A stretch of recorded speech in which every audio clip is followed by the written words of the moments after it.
Hello, test 1, 2. Good morning. Good morning. It's good to praise the Lord together. Amen. So why do we do it? Is it just something that we do on Sundays? Is it? No, it should be more than that, right? We should do this every day. You know, as I go through the week between Sundays, sometimes we get so caught up in this world. Sometimes we get caught up in sin, right? We all sin.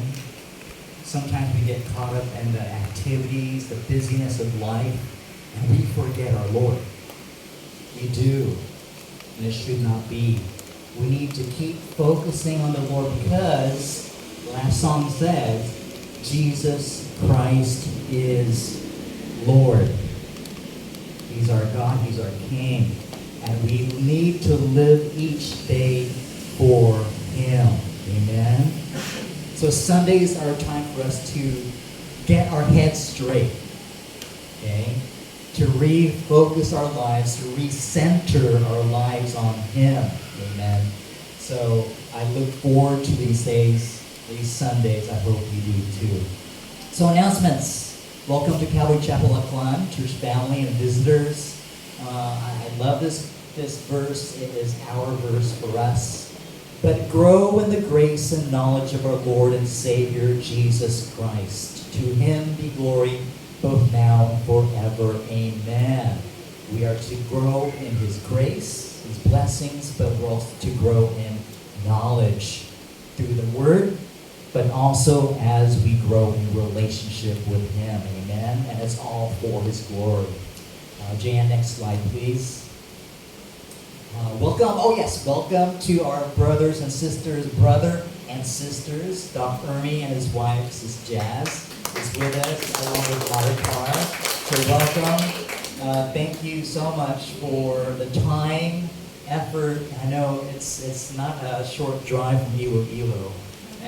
But we appreciate you being here so much.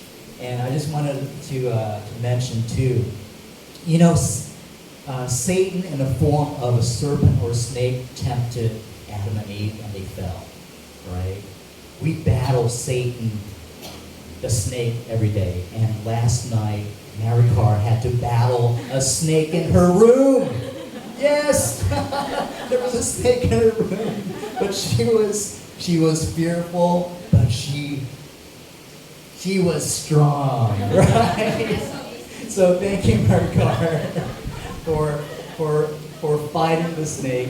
We need to fight against the enemy always. We don't know when he'll show up, diba?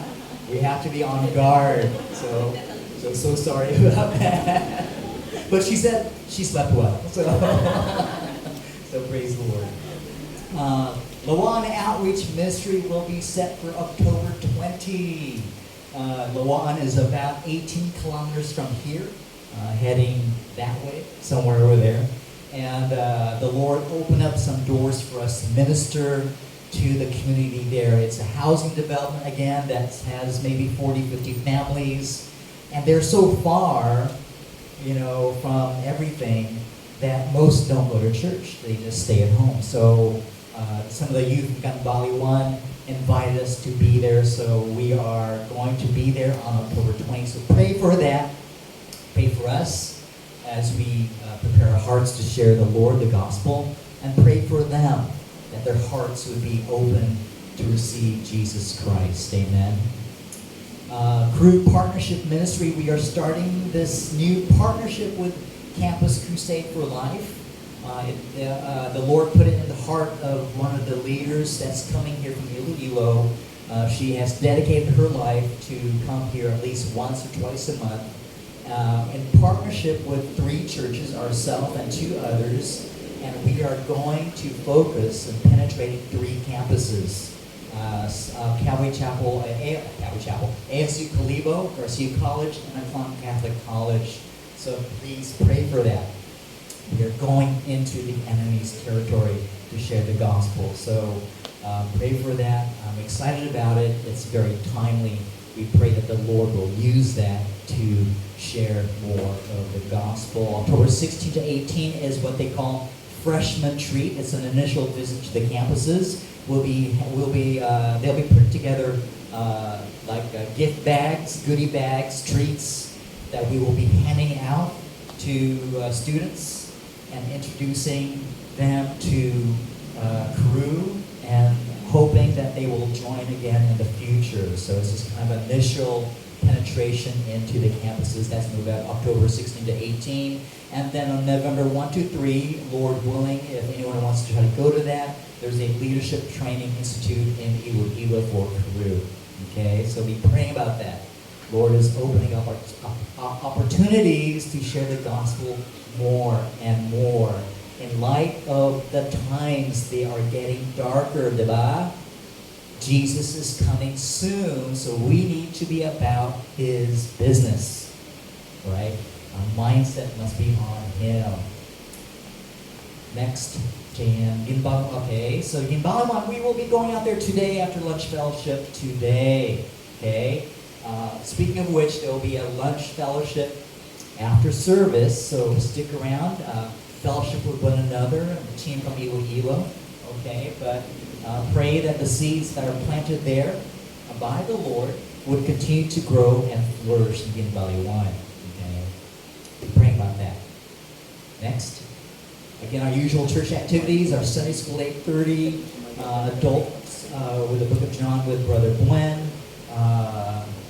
Dr. Ernie, they were blessed with the many insights that you shared this morning, so thank you for sharing. Youth and kids, again, an opportunity to grow in the Lord. Always take advantage of that. Sunday at 8:30. Wednesday, I love Wednesdays. I hope you guys, Wednesdays are a time to grow as a family. Okay? We share our praises, what God's doing in our lives, and we also share our prayer requests. There is power in prayer. It's a time to grow as a family, and I love that time. Not just with each other to fellowship, but our time in prayer with the Lord. Amen? So let's prioritize that. Wednesdays at 5 o'clock. And then before we get to our teaching, we need to set our minds on things above, not on things on earth. Okay, cell phones are to be set on stun. Okay, so if you open it, it'll stun you. Okay, no. Kidding, joking on. But don't let the cell phone or social media or the world consume you. Okay, especially during this time when we share the Word of God. Okay, so control your phone. Don't let the phone control you. Respect the Lord. We worship the Lord by focusing on Him. Amen? So don't let the cell phone control you. Really. Okay? It's like, well, no matter where I go, people are always like this. Right? We walk all over, right? We go to the store, we go to the market, people are like, so they can't bring their head up, right? Don't let the phone control you. This can be the device of the enemy. So, control your phone, right? And speaking of which, we will now introduce Dr. Ermi. I'm so happy that he could be here with us along with his wife. Dr. Ermi has been here before, several years ago, and we're glad to have him back. I'm really eager to hear what he has to share. He's going to continue in the book of Galatians in chapter 4. And also, he's a doctor, right? A general practitioner, So he is offering to us, even today, his professional services for us if you need a prescription, right? He'll do something like, okay, well, let me check you out first. Are you really sick, right? But he's willing to write a prescription if you need one today. And we thank you, Dr. Ermi, for offering that. And there might be time in the future, Lord willing, that he might do some, like he'll come here like a medical missions. He can check you up, see how you're doing. So praise the Lord for Dr. Ermi's heart to minister to not just us here, but wherever he goes. So with that, I'd like to bring up Dr. Ermi. Let's bring him up with a nice warm applause from CCA. All right.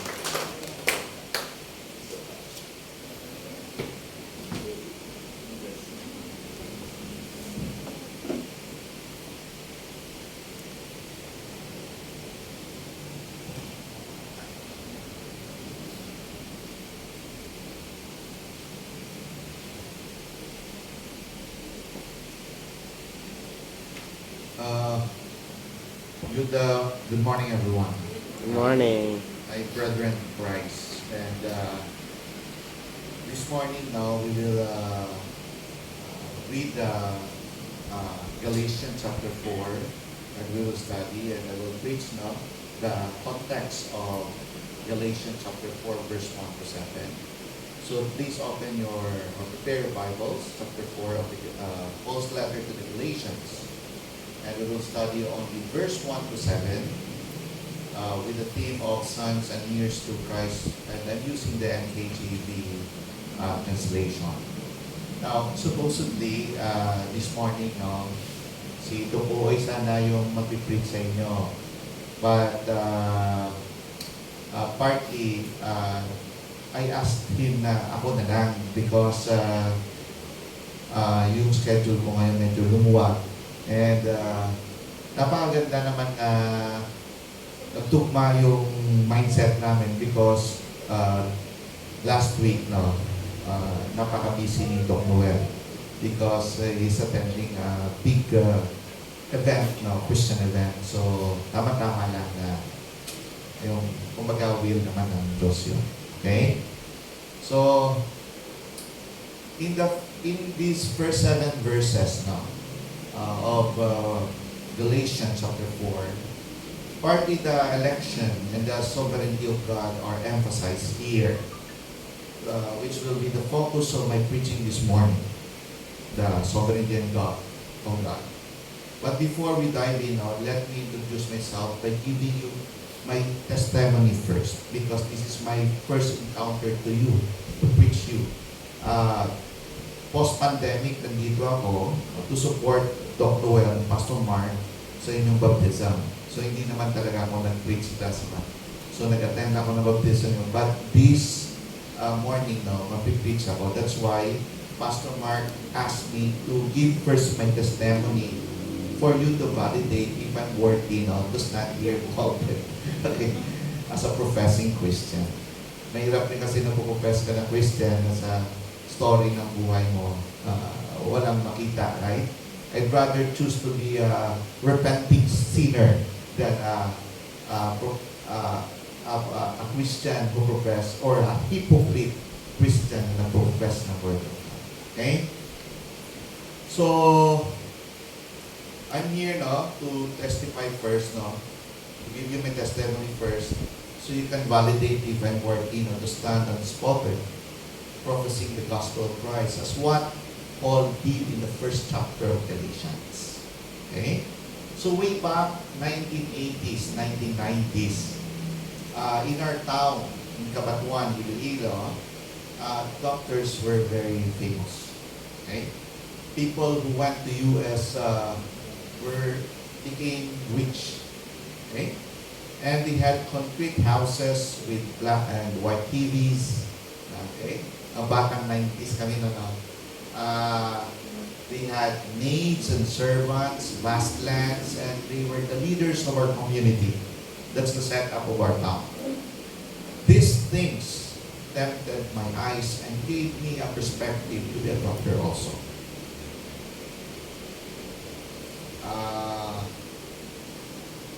To be a doctor, go to US, harvest large sum of money, buy lands, build big houses, and eventually planning to go back home and bring the baby. Okay? So in this way, with that kind of plan, I can show to my town my success in terms of power, okay, money, and fame. So dyan ako nagsimula. Okay? So subconsciously, these desires create an untamed pride within my soul. I became arrogant, prideful, boastful, and covetous. I became rebellious, no, and indulged in different kinds of sins. I joined the fraternity twice, ran away from our house thrice, and became destructive. These are the passions of my youth and my way of seeking my identity. And I think siguro common yan sa mga bata ngayon. Okay? On the second year of my medical school, I was lost. I don't know where to go. I don't know how I should express the inner demons within me. Until Michelle and Joyce, the wife of Doc Noel, okay, my classmates back then, planted a word in my heart telling me that God loves me. These words partly pacified me and made me to see a priest or a confession because I was born Catholic, who never heard the word of God nor read the Bible. Pero Katoliko ako. Okay?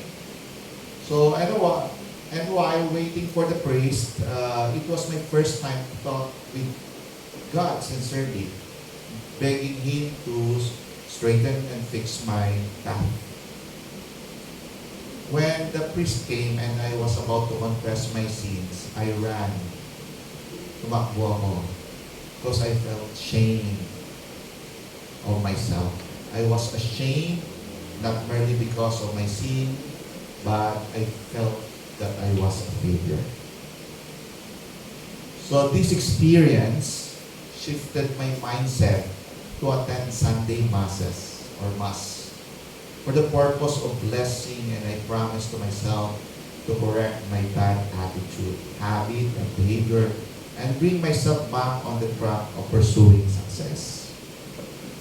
So I became focused on my studies.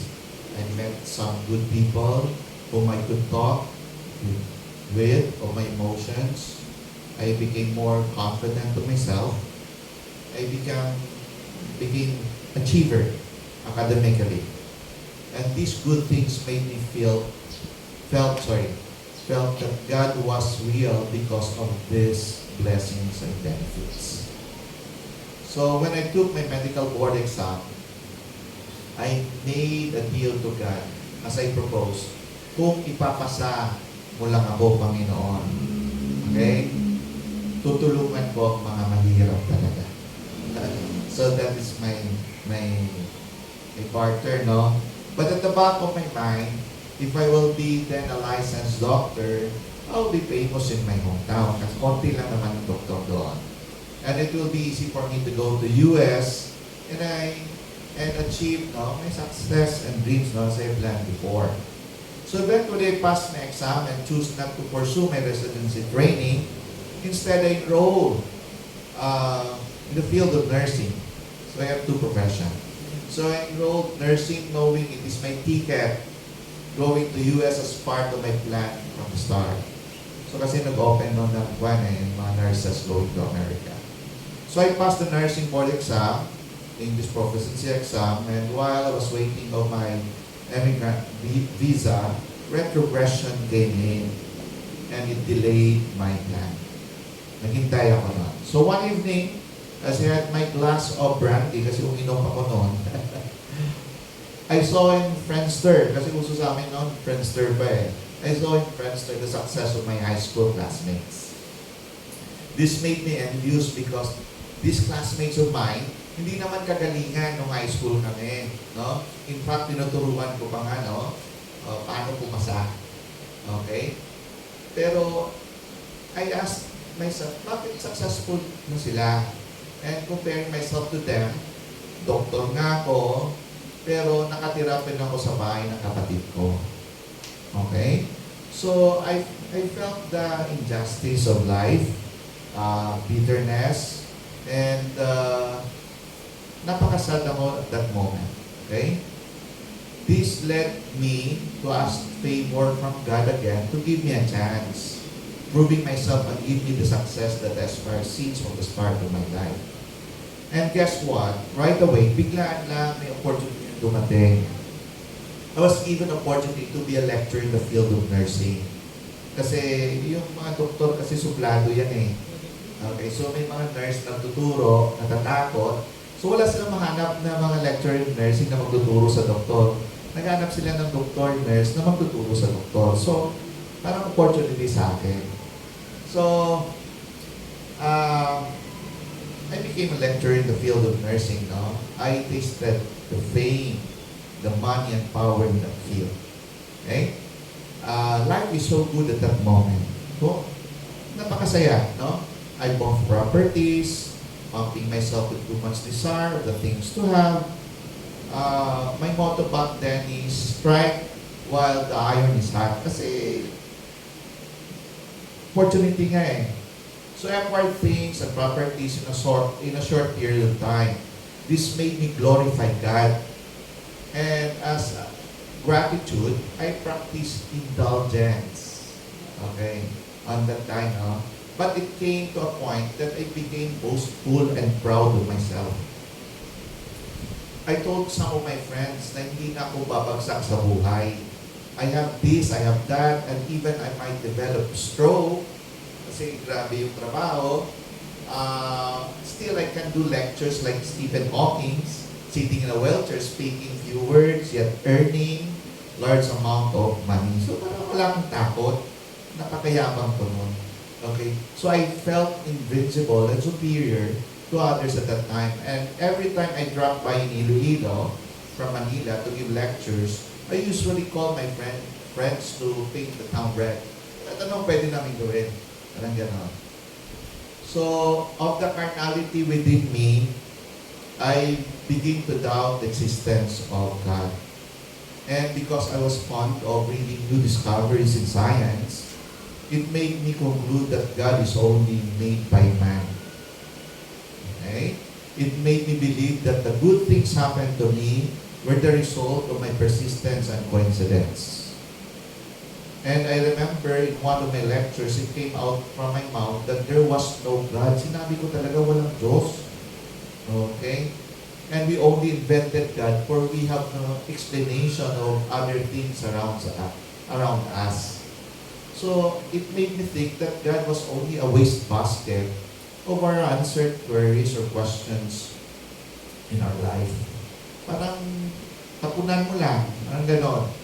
Okay?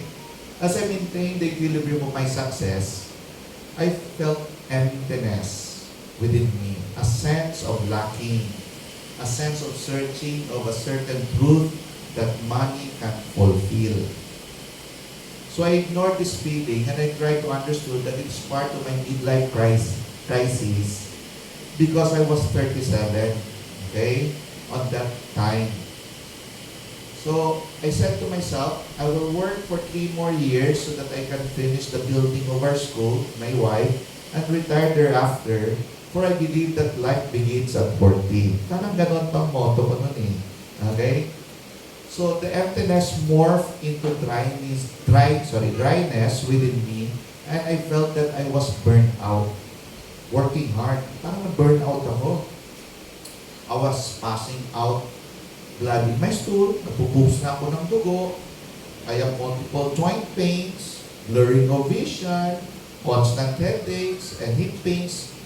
But I didn't give up since I am almost there of my dreams.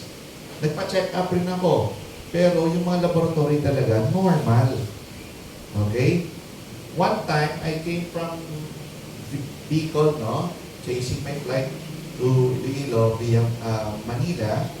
I felt stress and fatigue, but it does not bother me for I was used to it. Sanay ako sa hard work talaga. As I bored sitting inside the plane, I had this ventricular tachycardia.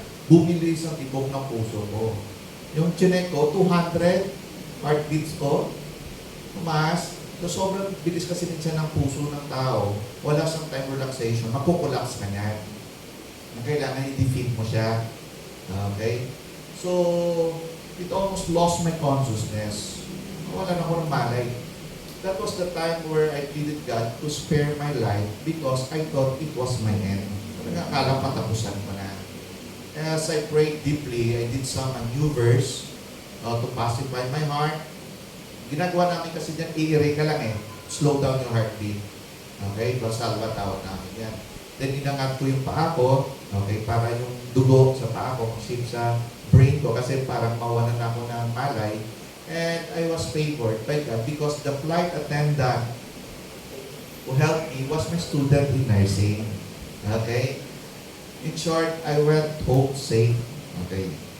Now, until now, that moment is still fresh, no, in my memories, asking God to spare my life. So yan palagi bumabalik sa utak ko. After that incident, I did go to a doctor to run labs or psychiatrist to debrief my mind or to consult, but instead I took short rest and conditioned my mind to bound again for work. Now, 1 month after, I flew to Manila to do some lectures again. And I noticed that there were some changes in my routine. I cannot sleep. Hindi na ako makatulog. I cannot finish my lectures. I developed fears of spiritual entity na parang may tao. Okay? And fear of death. Parang yan ang feeling ko. I developed panic attacks. I cannot ride in an elevator. Pamagsara lang yung pintuan. Natatakot na ako. Mag-isa lang ako sa room. Natatakot na ako. Okay? And pag iniwanan ako mag-isa, natatakot ako. I have this feeling to collapse because of extreme fear. Kaya minsan nga kapag si wifey, yung sinusundo ko sa SM, pag ma-delay lang ng konti due to traffic, lumulundag ako sa sasakyan kasi takot ako. Parang yun ang feeling mo, no? You have this extreme fear of death. So, until one moment, my students brought me in a certain hospital kasi natake ako. Because of another attack, and eventually they diagnosed me as a case of depression, anxiety disorder. Okay. So, they prescribed me antidepressant, but I did not take it. Hindi ko yun, kasi may denial ako eh. Imposible na doktor ako, tatamaan ako ng depression, anxiety. Parang gano'n. So, I asked my students to bring me to the house of my sister-in-law in San Mateo for me to feel secure. Yan yung ginawa ko. But as I stayed there sa sister-in-law ko, I began to hear voices. Okay. It is a very clear voice commanding me to get the gun and point it on my head. Yun ang command ng voice. Kunin mo yung baril at tutok mo sa utak mo at barilin mo sarili mo. Yan talaga dinig na rinig ko. Okay? So I shouted to my sister-in-law to get a rope. Okay? And restrain myself. Tignan niya ko. Kaya gusto na sa lawas ko. Magpakamatay. Okay? So, restrain myself for myself wants to commit suicide. So I pleaded God again to spare my life and my mind, because importante sa akin yung mind eh, as a lecturer kasi. Sa mga surgeon kasi, the most important part of their body is their hands. Kung nagle-lecture ka naman, the most important is your mind. Okay? So, ganun, no? So the battle of fear was persistent. I had to go home Iloilo again, with palpitation, riding a plane again. And at that moment, God showed me who is the greatest. Okay? My mind or Him. Okay? He humbled me by striking down my small g, which is my mind. This kept me praying and asking forgiveness of denying Him kasi alam ko nagkamali talaga ako. From that time, boarding down on arrival, I kept praying. And after I got home in Iloilo, I canceled all my lectures and took rest until the symptoms subside. But my fear develops to psychosis. Okay? I began to notice that all 4 watches in our house will stop at 3 a.m., including my wristwatch. Taga 3 a.m. magsa-stop talaga yan. Okay? I could sometimes saw my body levitating out from my physical body. Parang may ganun akong na-encounter. I could hear voices that mimic the voice of my wife. I could saw some shadows that may pass in front of me, tickling my fear. Kumbaga sa atong lingway, lumon mo sa balay. I don't know do you know what's lumon? Alaga mo sa bahay na spiritual entity. Okay? So,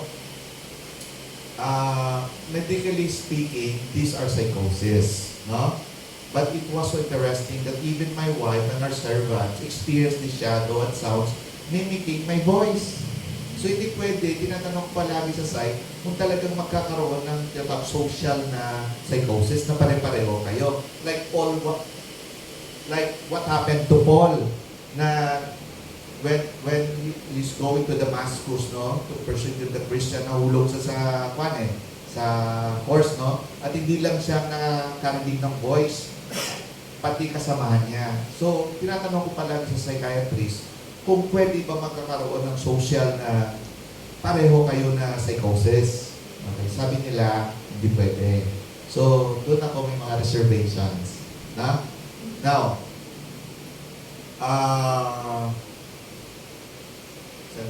okay. So, I didn't take that antidepressant or went to psychiatrist because I was suspecting a demonic attack. Okay? So I further observed it, and eventually it led me to fear of death, and I cannot understand myself psychologically and physiologically. So I have this feeling that my brain will burst, and I have this feeling that I'm dying. Okay? So I pleaded God to spare my life again. Talagang lumuhod ako sa Diyos. Okay? I ignored all things because I knew at that moment that it was my end. Akala ko katapusan na eh.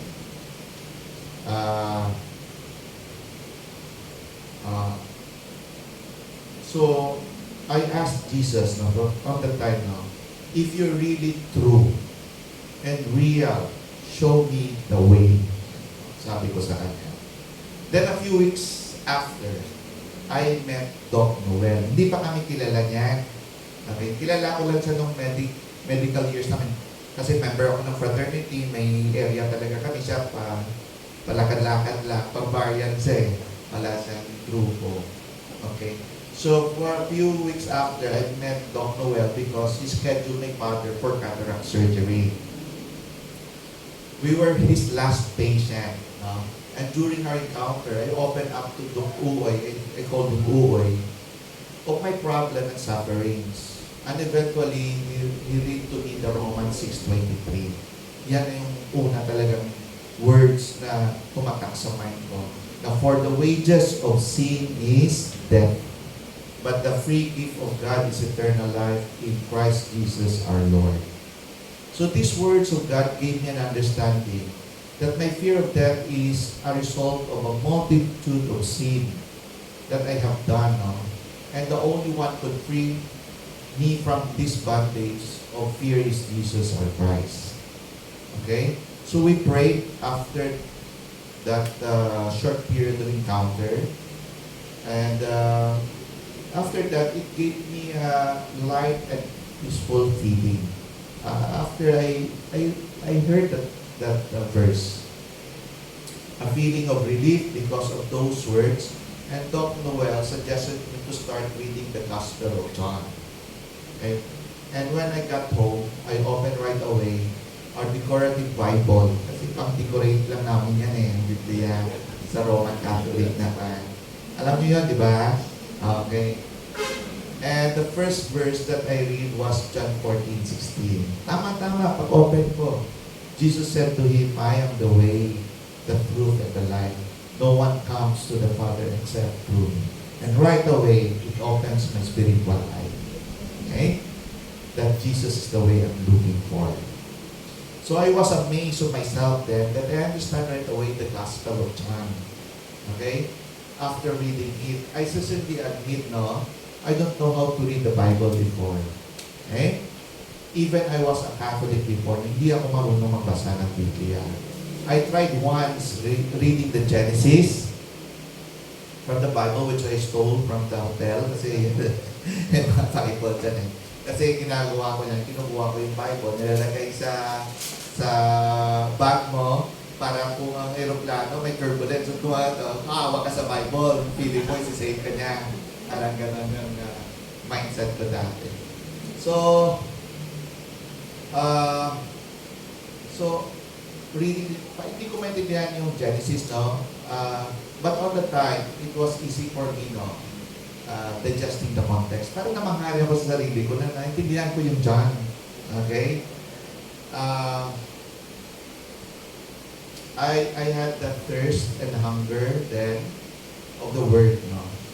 After I read the John. And even inside our comfort room, I keep reading it. Okay? Kahit sa loob ako, binabasa ko talaga. Parang uhaw na sa Word. Yun yung feeling mo. After 1 year of reading it, I was baptized. Okay? Actually, nung magpabaptize ako, sabi ko, Noel, baptize mo na ako. Okay? Sabi ni Oy, hindi pwede, wala akong si Pastor Rick, galing New Zealand na kaibigan niya rin, yun ang nag-baptize sa akin. Okay? Sa tatlo lang kami, kasama yung wife niya. Tatlo lang kami. Kasi gusto ko talaga i-baptize mo kasi naintindihan ko yung baptisa. Naintindihan ko talaga yung concept ng baptisa. So, okay.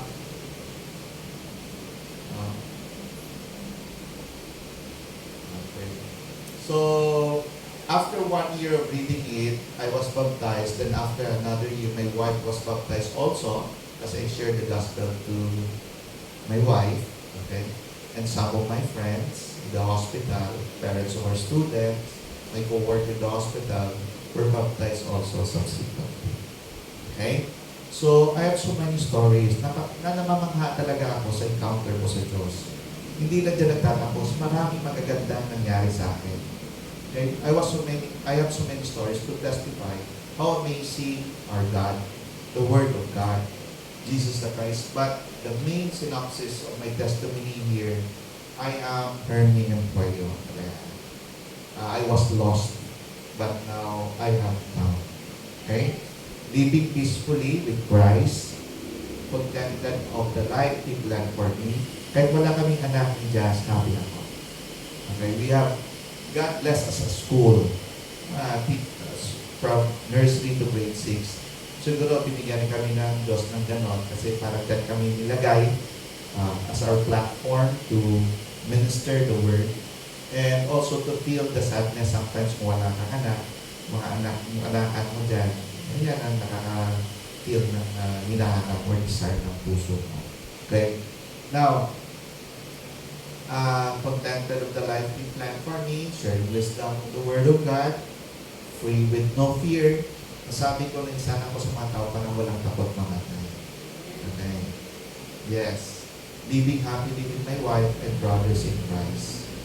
And doing good works and waiting for the Christ to come. So yan na yung buhay-buhay.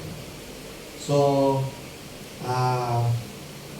of course, hindi naman ang spotlight dito is my testimony.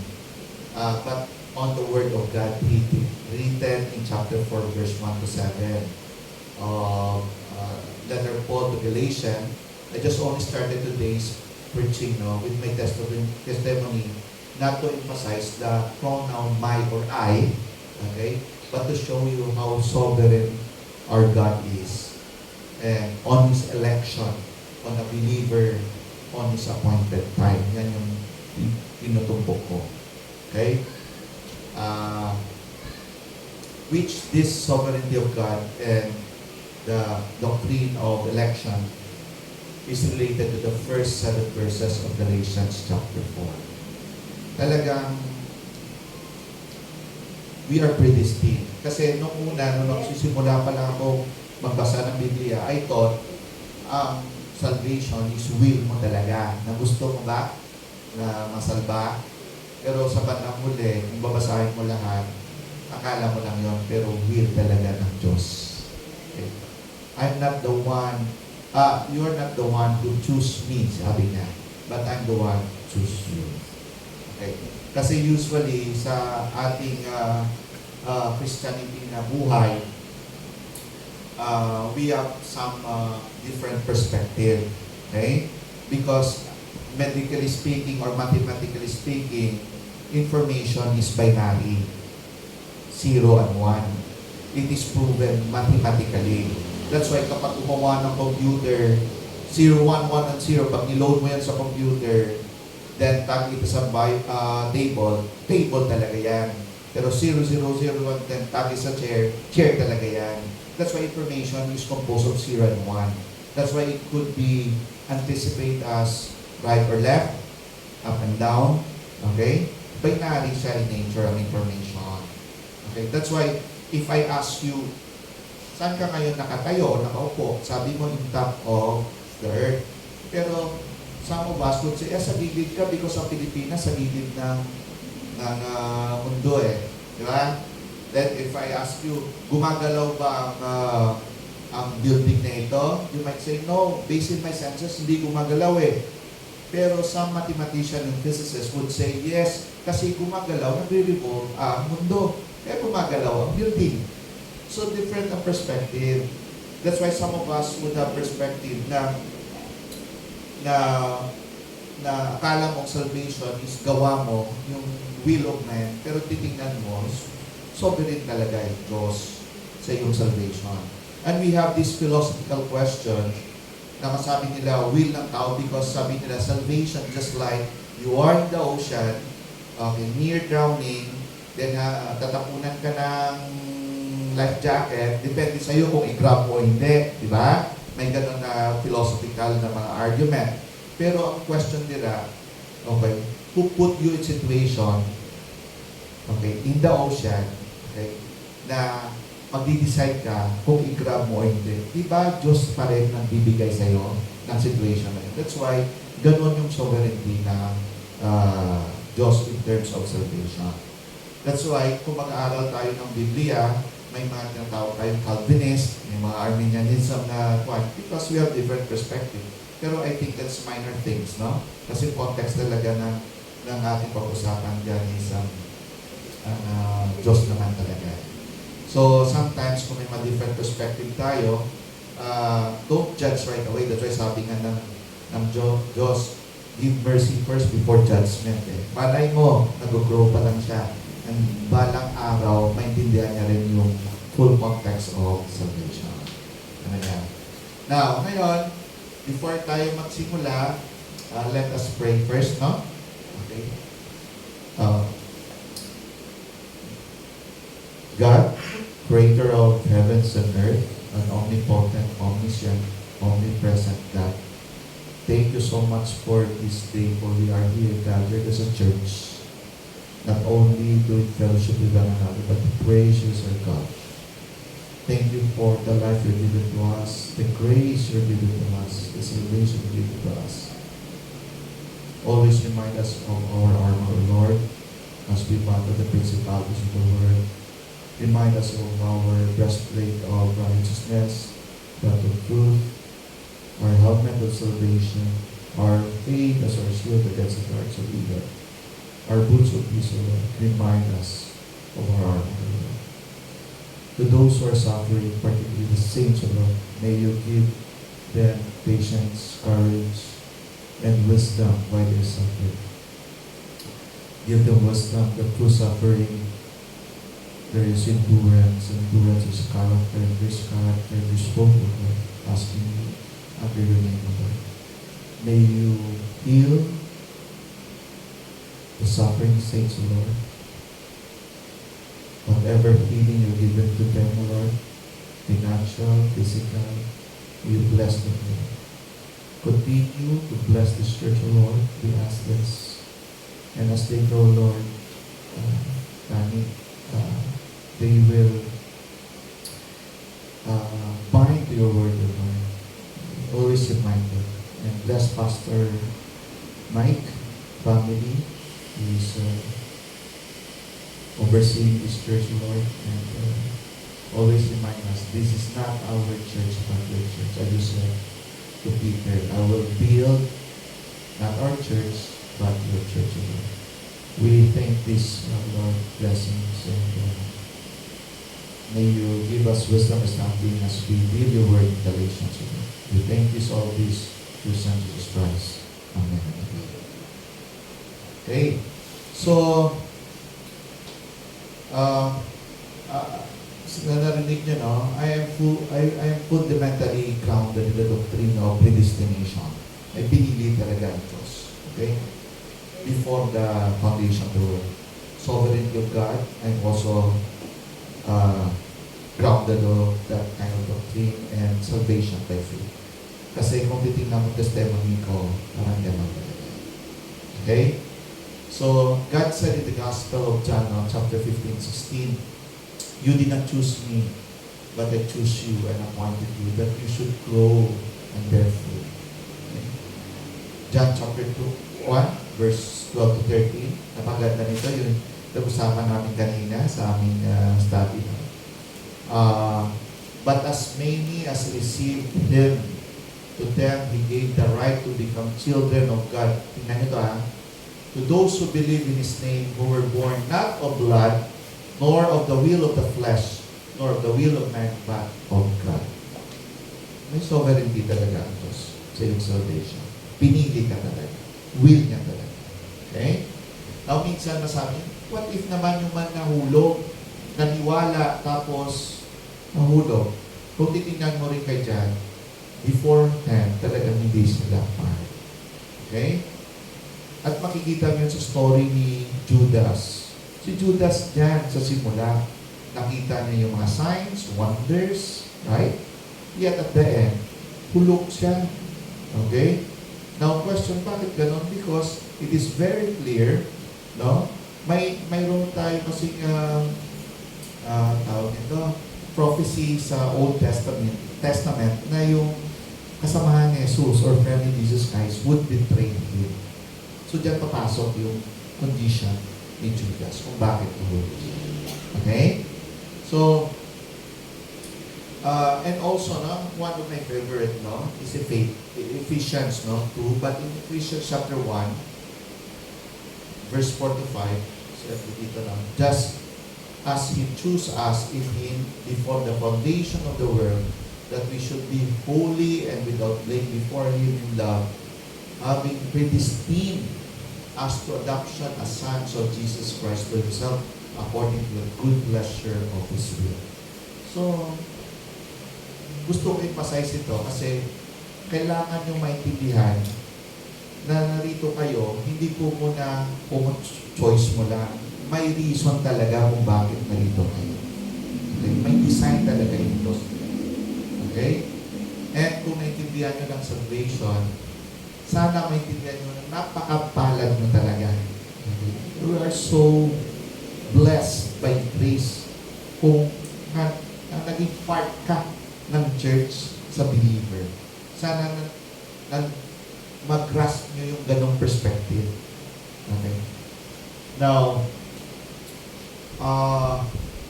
with these verses, I am so deeply grounded in the sovereignty of God, and I can't fathom the will of God choosing us as one of His sons. Sa dami-dami ng tao sa mundo, ikaw ay isa sa Kanyang pinili. Pinili Kanya before the foundation of the world, before you exist. Huwag naman sana na maging katulad mo si Esau, na pinagpalit lang yung birthright sa isang sabaw. Okay? So, sa totoo lang, never pumasok sa utak ko at plano ko, nagtatayo ako rito, preaching the Word of God. Dahil una-una, ano ang makukuha ko dito? Okay? What if I use my time to work? May makukuha pa siguro ako, monetarily speaking, right? Right? Pwede ako makonsulta ngayon, may pera pa ako, right? Pero, question, bakit narito ako? Okay? At, sa ginagawa kong ito, giving my testimony, nakakamera pa, pag nakita ng iba, pwede akong gawa ng kwento. Depressed pala ito, di pwede itong magtrabaho sa gobyerno. Mga ganun ba? But I'm so fearless to give you my testimony. Okay? Then, sa ginagawa kong ito, baka pagtawanan pa ako ng mga pakilala ko, nakilala sa akin. Because in fact, during college years, kinukutya ako, ang mga ganitong tao. Okay? Kinukutya namin ng mga brothers sa fraternity. Okay? Ang mga ganitong tao, holding a Bible and preaching. Because we find preachers before as lunatic. Okay? Hypocrite and weak during college years. Pag nagbitbit ka lang ng Biblia, pagtingin namin sa iyo is, gano'n. Diba? Okay? But here I am, okay, humbled because of the great things that God done not only in my life, okay, but to others as well who are dear to me, my wife. Okay? I have seen with my eyes how powerful the name of our God, the name of Jesus, and His Word through His Son, Jesus Christ. You know, ngayon, nagtatrabaho kasi ako sa gobyerno. I'm the medical officer of one town. So, ako pumipirma ng mga yung violence, mga ganon. So, makikita mo talaga walang-wala, pareho ng life ko dati, walang-walang spiritual talaga sa loob ng staff. But, pag na-share mo yung Word of God sa kanya, tutulo yan yung luha niya, for sure. Okay? Because the Word of God can split not only the marrow, the bone, but the soul and the spirit as well. Okay? Tutulo talaga yung mga luha nila. Pero may iba rin na parang maliwala. That's why naintindihan ko yung parable the sower na tapon ka lang tapon ng gospel. May iba tutubo, may iba rocky soil, mga ganon. Because naranasan ko yung nakita ko yung katotohanan sa salita ng Diyos. Okay? So nung binigay ko yung sarili ko sa Panginoon, marami akong kaibigan na wala. For sure, pareho rin sa inyo. Okay? Maraming pamilya na kumutya. Right? Okay. Maraming hindi naniwala, pero hindi ko ipapalit ang katotohanan sa kanyang mga salita. Dahil naranasan ko ang pag-akay niya sa akin. Ako'y isa sa nagpapatuo na buhay ang salita ng Diyos. Okay? Psalm 19, verse 17 to 11, very clear. The law of the Lord is perfect, converting the soul. The testimony of the Lord is true, making the wise simple. The statutes of the Lord are right, rejoicing the heart. The commandment of the Lord is pure, enlightening the eyes. The fear of the Lord is clean, enduring forever. The judgment of the Lord are true and righteous altogether. More to be desired are they than gold. Yes, than much fine gold. Sweeter also than honey and the honeycomb. Moreover, by them your servant is warned, and in keeping them there is great delight. Yan yung salita ng Diyos. Buhay talaga. Okay? Napakaganda talaga ng salita niya, na kapatid, buhay and reviving to our soul. Kung naintindihan nyo. Okay? So now, brethren, in Galatians chapter 4, verse 1 to 7, please open them.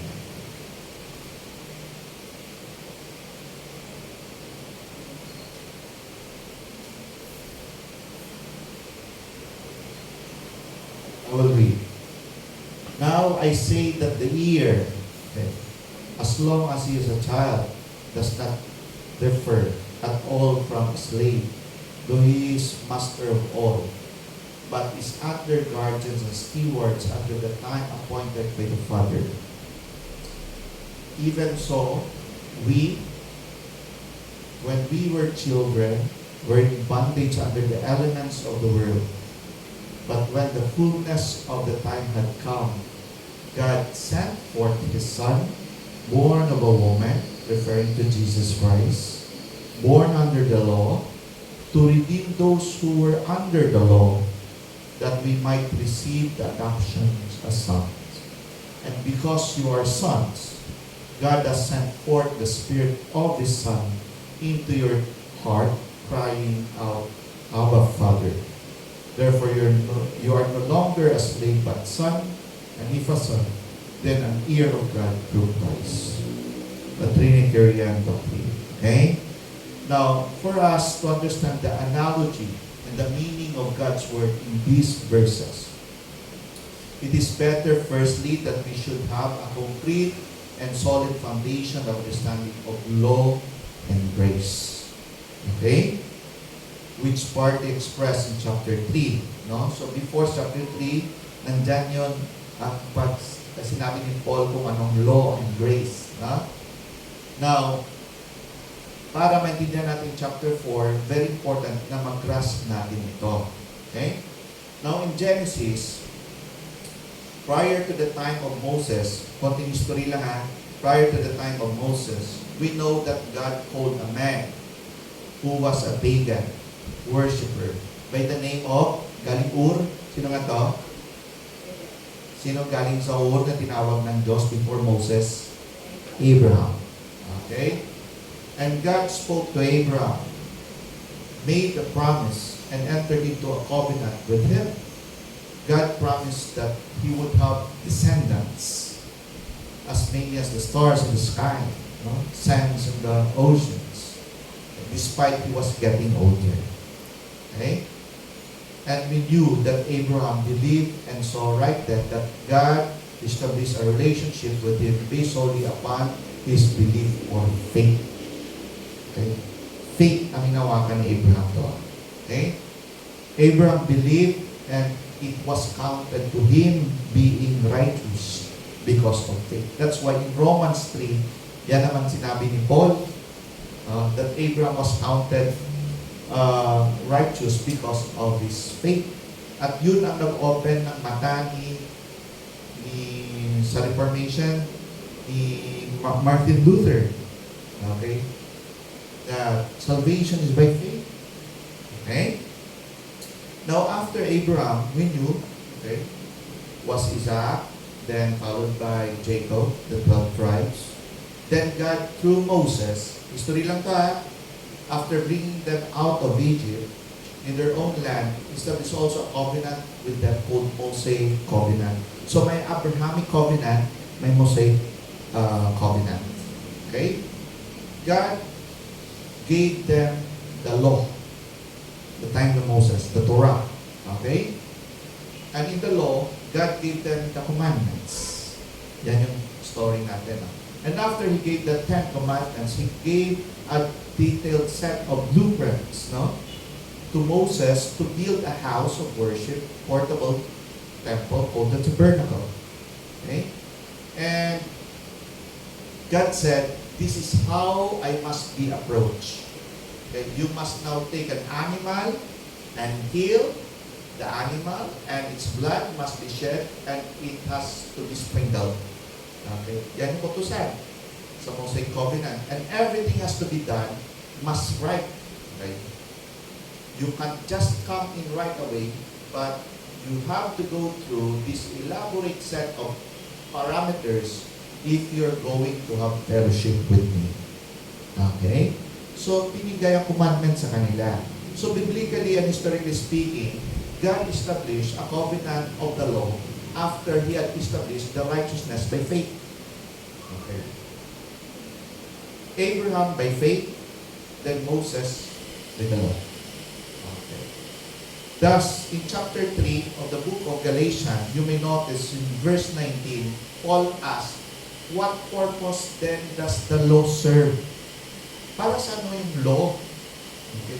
Kung alam naman natin yung salvation is by faith, bakit pinigay pang law? And he answered it, Paul answered it now, chapter 3. It was added because of transgression. Binigay ang law because of our transgression until the seed, singular yan ha, sinong seed na yan? Okay, Jesus Christ, a reference to Christ should come to whom the promise was made and it was appointed through angels by the hand of a mediator. So it means, the law was added because of our transgression. Okay? In other words, the law came along and showed us how bad we are. Okay? So the law, Paul said, served a purpose. Okay? It was added because of our transgression. God didn't establish the law with Abraham, Isaac, Jacob, but He did it with Moses. Okay? God established a new covenant of the law with them until Christ would come. Okay? Kumbaga, ginawa ang Mosaic law as a placeholder habang hindi pa dumadating ang first coming ni Jesus Christ. Yung concept. So most of the biblical teachers would say, think of the law as a mirror. So, mostly mga biblical teacher na yung law daw para salamin. Okay? And let's say you look in the mirror and you notice some smudges in your face or buling or may mga dumi ka dyan, ha? So yan purpose niya as a mirror. Most of the preacher would say that. Okay? Now, ang purpose ng mirrors para makita mo yung dumi mo sa mukha mo. At hindi naman pwede na yung mirror daw, yun ang pangtanggal mo. Okay? Hindi pwede yung law, yun ang pangtanggal ng kasalanan mo. Okay? Now, it simply reveals your condition. Yan ang purpose ng law. You'll take something else with which to clean yourself. So when you look into the law, it's like looking into a mirror. You would not use the mirror, the law, to try to clean yourself. It's just revealed how dirty you are. Only Christ, the seed, can make you clean. Okay? This is the argument of Paul and Martin Luther as well. Ito yung mga arguments nila. Okay. Therefore, in verse 23-25 of chapter 3, sinabi ni Paul dito, but before faith came, the New Testament faith or faith in Christ, we were kept under the guard by the law, kept for the faith which would afterward be revealed. Therefore, the law was our tutor to bring us to Christ, that we might be justified by faith. But after faith has come, we are no longer under a tutor. So it is expressed here that the law was our tutor or our schoolmaster. Siya nagtuturo sa atin. The Greek word of tutor is paidagogos, which means a babysitter. Okay? A child trainer. It was referring to somebody who in Greek culture was hired by the master of the house to guard his children till they reached as they became adults. Okay? So as child of God, they and we were released because after faith or Christ has come, we are no longer under the tutor or the law. Now you may notice why other Christian does not practice Saturday Sabbath. Tama? Okay? And why they attend to eat food from fiestas. Right? Why there's some Christian like that? As they were invited. Okay? You may ask as well, why other Christians eat pork and crabs? Okay? Di ba bawal yun sa Leviticus? Ang pagkain ng baboy at crab? Okay? So the reason is because either they are not really Christian, okay? Or they are immature Christian, okay? Or they are matured one that under the tutor of the law, okay? Not under the tutor of the law, but under Christ who understand grace.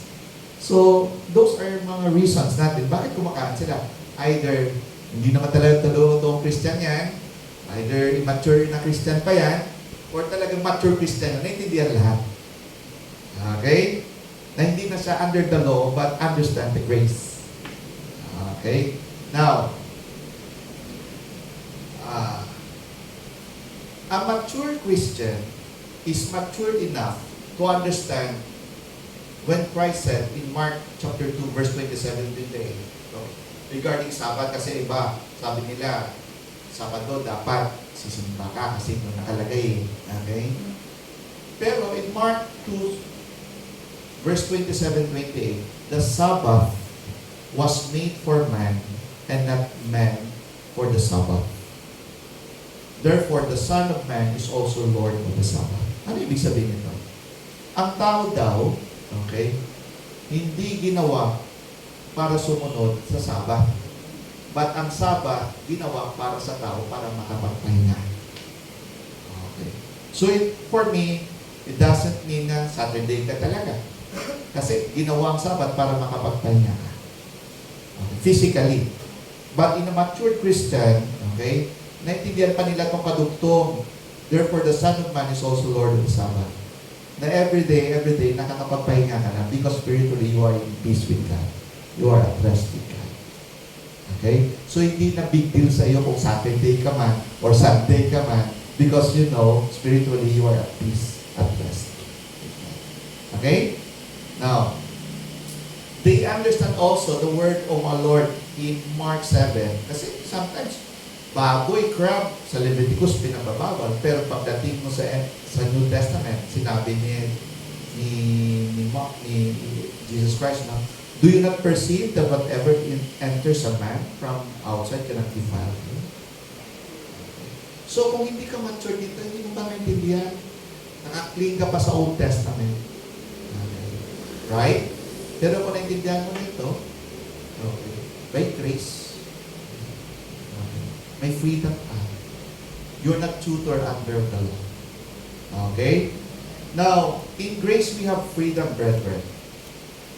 But remember, Paul emphasized also and present his argument in the end verses of chapter 3 of Romans that we need to uphold the law. Hindi naman pwede nga, alam mo na under grace, doon ka, pero yung law, itatapon mo na lang. No? Sabi ni Paul, you have to uphold the law.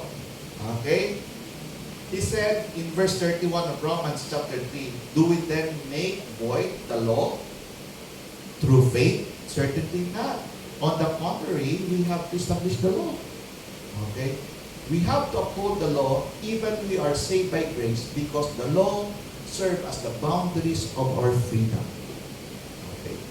Because freedom should be bounded fundamentally.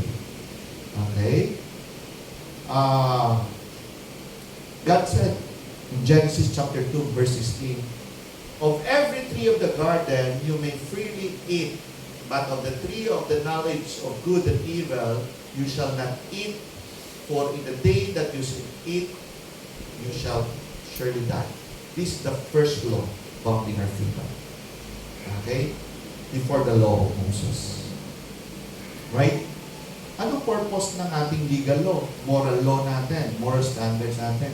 Okay? Right? It serves the boundaries of our freedom. Kasi kung pabayaan lang natin, like what happened socially, sa US, lahat pwede mong gawin. Okay? Right? Dapat may boundaries. Okay lang ba sa iyo na sampalin mong anak mo? Kung walang boundaries yung freedom natin? Di ba masakit? That's why nga, bawal because we have to bound it. Not only by our moral standard, legal standard, but of biblical words as well. Okay? Now, you might ask, what was the reason why Paul wrote this letter to Galatians? Because of the fact that Galatian church, which Paul started, are becoming under fire. Okay. Mga ilang minutes pa kami na. Mga 2 pages na lang. No? Okay na yan. What time tayo mag-end? Okay. Okay. 15 minutes na lang pwede? Tapos ka lang.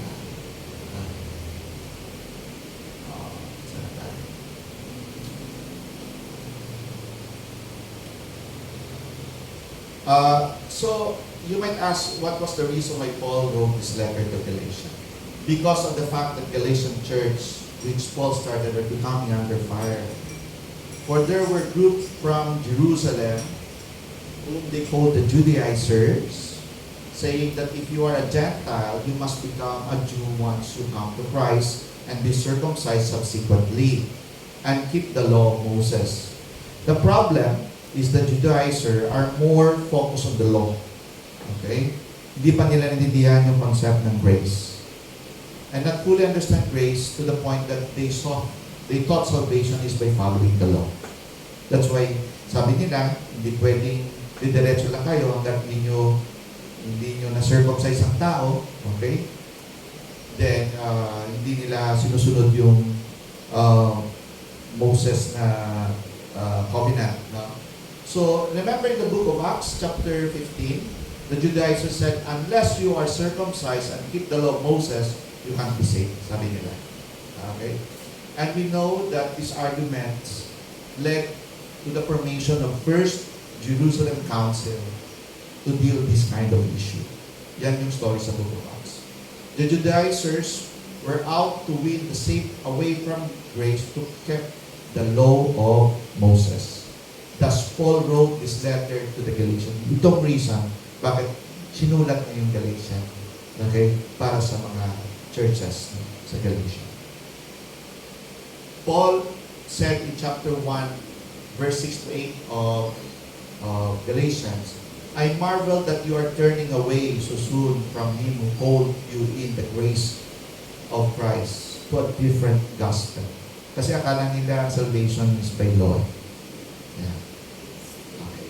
Which is na another, but there are some who trouble you and want to pervert the gospel of Christ.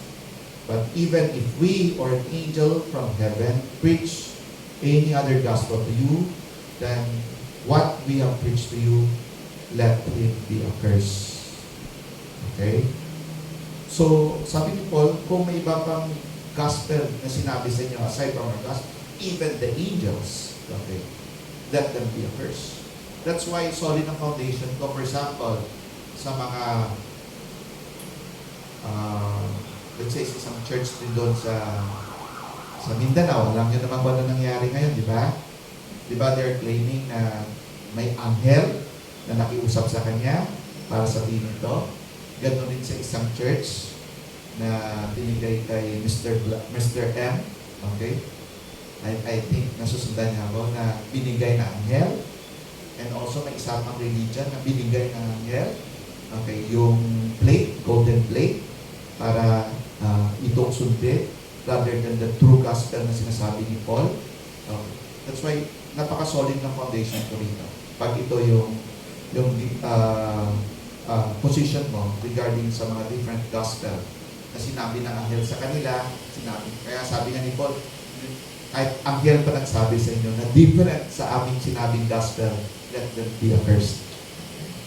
Now, so as countermeasures of Paul, he wrote the beauty of salvation by grace in chapter 3, verse 26-29 in different angle. Sabi niya rito, for you are all sons of God through faith in Christ Jesus. For as many of you as were baptized into Christ have put on Christ. There is neither Jew nor Greek. There is neither slave or free. There is neither male or female. Nor you are all one in Christ Jesus. And if you are Christ, then you are Abraham's seed and heirs according to the promise. And take note, Paul used the name Abraham and not Moses, for Abraham was declared righteous through his faith. Okay? This is an emphasis of faith as a basis of salvation rather than works of the law. Okay, ginamit niya kasi Abraham. And in all of his letter, inuulit palagi ito ni St. Paul that salvation is by grace through faith. Okay? And even in our history, in the era of Reformation, during the time of Martin Luther, this is the core, no, kung bakit lumaban si Martin Luther. Okay? And also Calvin as well. Ito yung kanyang argument. And even on the crucifixion of Christ, it was emphasized by the thieves that salvation is by faith. Ibang story doon, during the death of Christ, may isang thief sa kabila, sabi niya, kung ikaw talaga yung Messiah or Christ, bumaba ka dyan, you have to save us and yourself. Sabi naman ng isang thief, no? Sabi niya, di ka ba kinakalibutan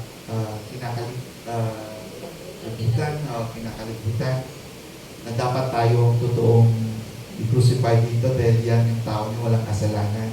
Then, nag-asa ng favor, di ba? Sabi niya, remember me in your paradise. Then sabi ng ating Panginoon, to Truly, I say to you, today you will be with me in paradise. Question, anong ginawa niya? Wala.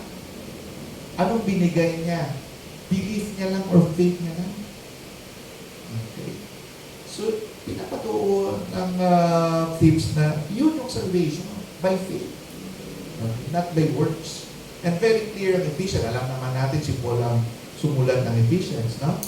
Chapter 2, no? You've been saved. Actually, patay ka talaga, no? You've been saved by grace, by faith, and not by your good works so that no one could boast. Para hindi mo ipagyabang. Kasi baka makita kayo ni Jesus Christ someday, baka singilin mo ba ng mga good works mo? Ginawa ko to, ginawa ko to. Hindi mo pwede ipagyabang. That's why by faith talaga. Pero very clear naman si James dyan, that faith alone is dead faith. Dapat may works din. Okay, kaagapay ng faith.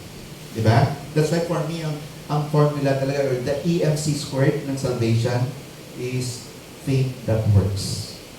Dahil kung faith lang alone, wala kang trabaho, faith lang faith, it's a dead faith. Okay. So for me, ang EMC squared ni Einstein, parang ganun yung formula para sa akin na nga, okay, faith that works. Not faith plus works, but faith that works. Okay? Now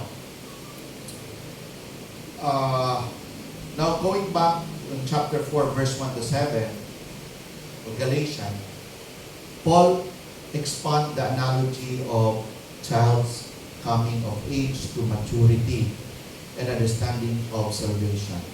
Coming of age is a ceremony where a boy stopped being a child and started being a man.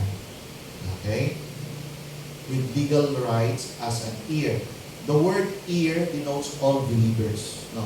The believers are heirs of the spiritual blessings that accompany the Abrahamic covenant, which is justification by faith.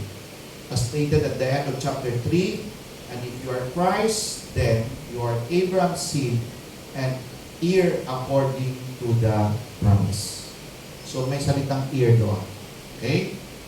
So yung heir na yan, believers, no?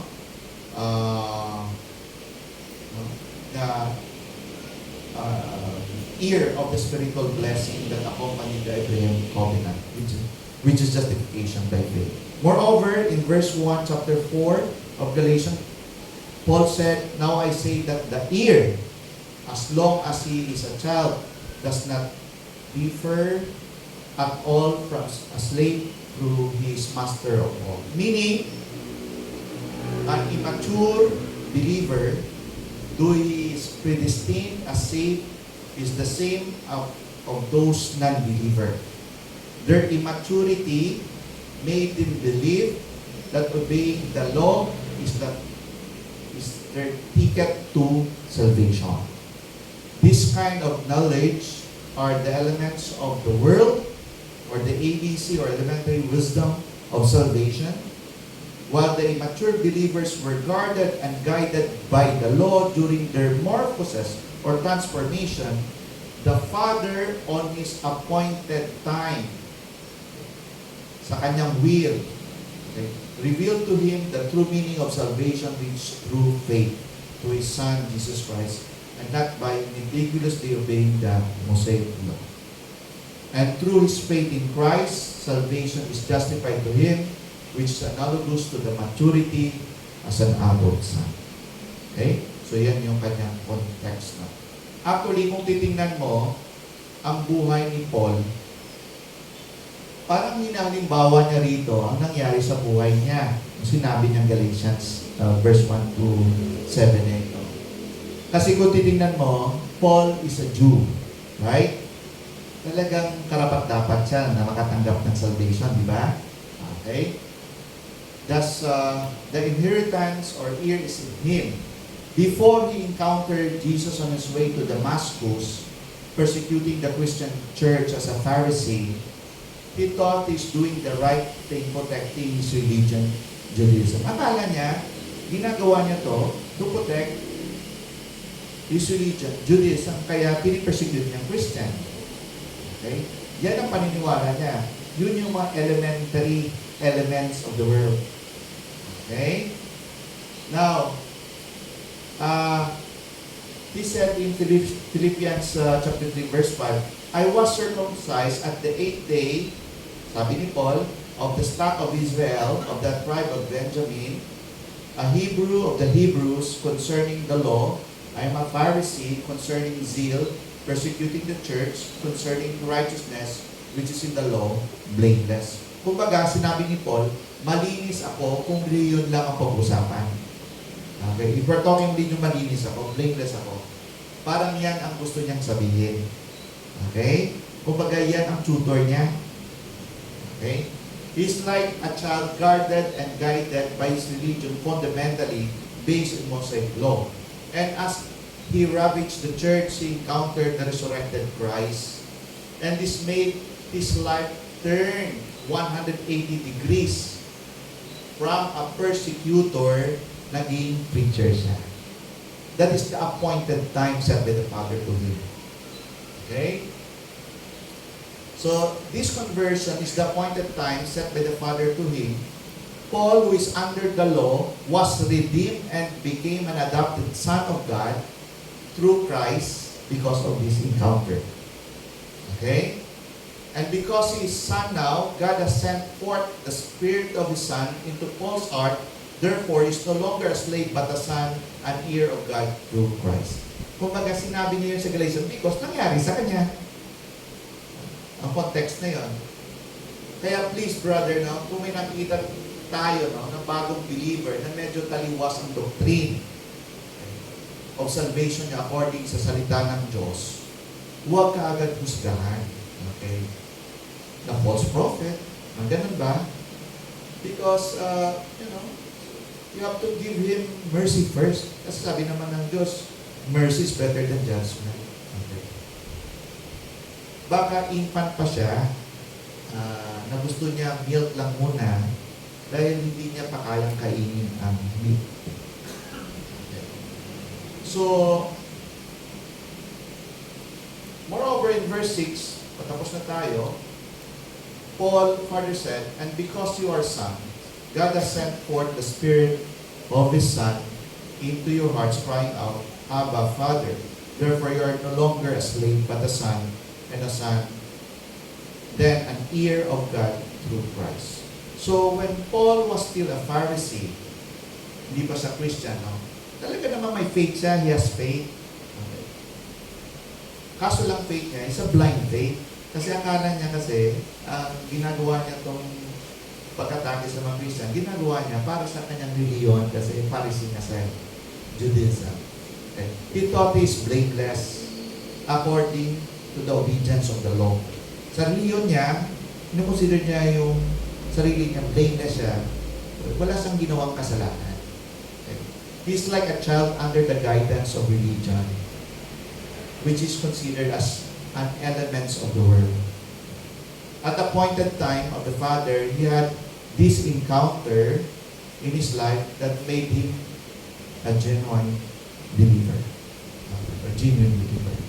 And now Paul was counted as a son, thus according to the books of Acts, Paul was led by the Holy Spirit, for God sent forth the Spirit of Jesus Christ into his heart.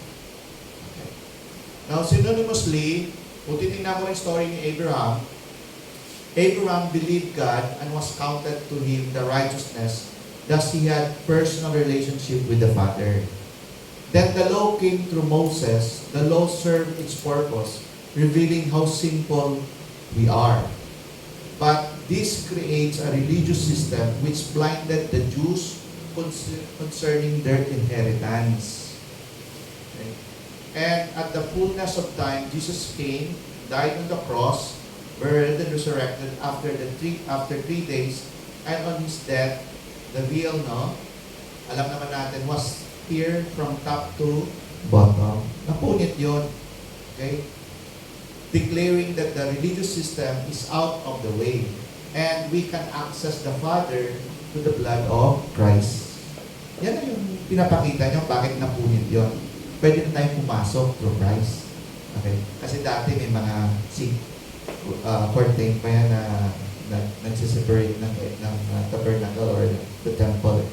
Now we can cry once again in that relational way, makasabi tayo, Father, Abba, like the relationship of Abraham to our father.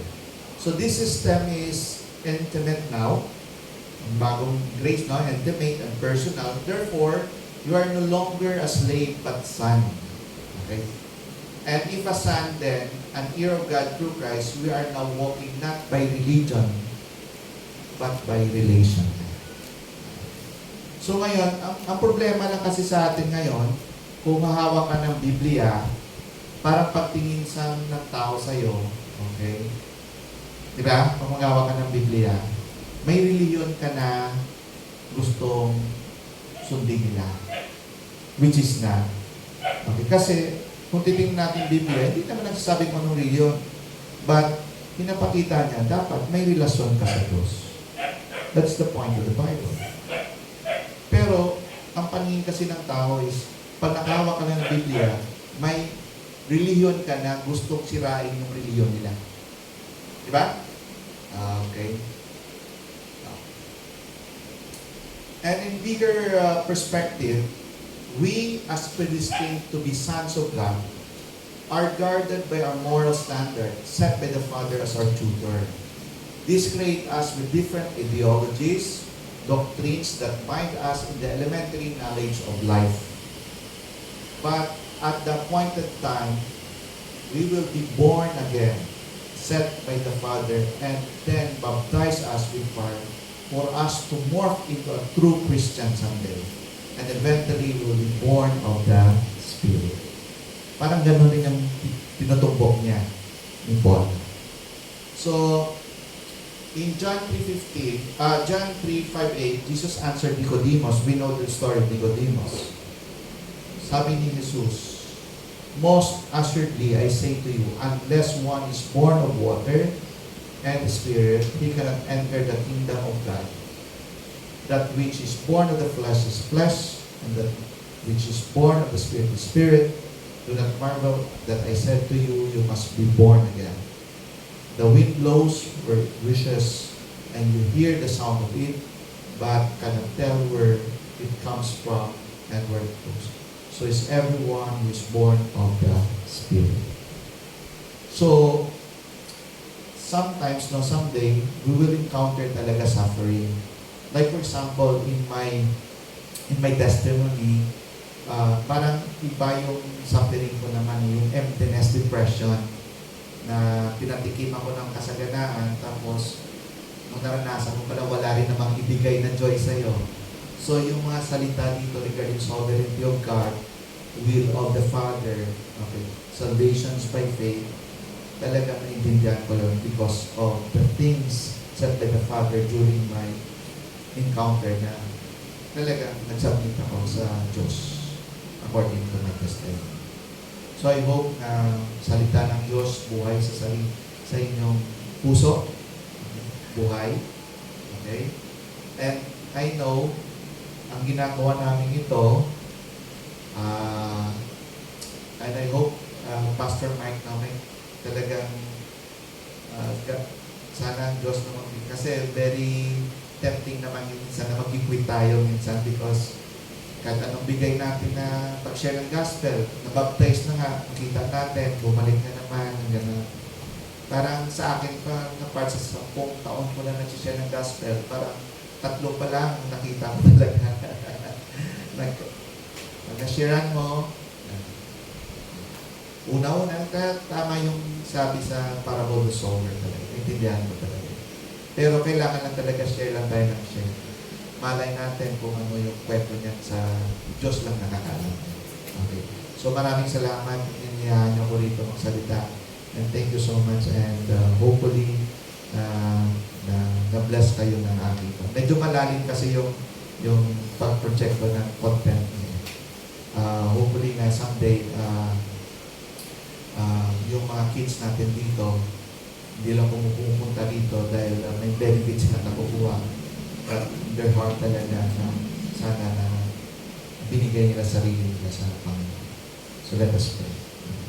Lord, thank you so much of this opportunity given to me opportunity to share the word of yours, O Lord, and also my testimony. Hope na bless niyo po itong church, na lalong lumaki, and always remind us that this is not our church, O Lord, but it's your church. It is your church, O Lord. Minsan kasi nabablind kami, no, na akala namin church namin dahil sa iyo. So, inaalay namin lahat sa inyo dahil sa inyo naman po ito, Panginoon. Sana i-bless mo po kami with appointed time na mapalaki ang church at mapalaganap ang salita sa damdamin ng bawat nilalang at inyong mga pinili. And hopefully na magkaroon kami ng kapayapaan sa mundong ito and freedom as well. And thank you so much for the grace, the salvation given to us. We thank this all this through Son Jesus Christ. Amen.